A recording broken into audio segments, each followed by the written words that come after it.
Dating tagapagsalita ng Senate Impeachment Court, ikinagalak ang desisyon ng Korte Suprema sa isyu ng forthwith. Umaabante sa balita si Abante reporter Dexter Ganibe.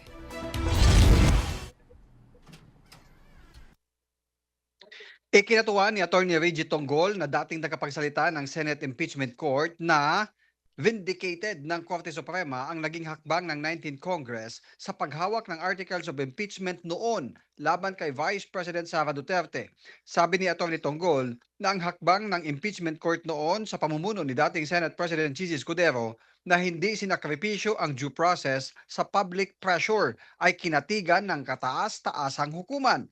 Tamaan niyang tinukuran noon ng impeachment court ang pagiging mahinahon sa kabila ng nakabibinging ingay ng mga self-proclaimed experts.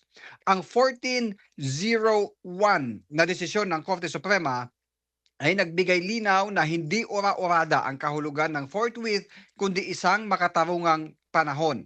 Umabot pa niya ang pagkakataon noon na kotsain ang Senado at impeachment court dahil sa issue. Pero dahil sa desisyon ng kataas-taasang hukuman ay pinatunayang mali ang mga bumabatikos noon at vindicated ang naging aksyon ng Senado. Ako si Dexter Ganibe, Abante.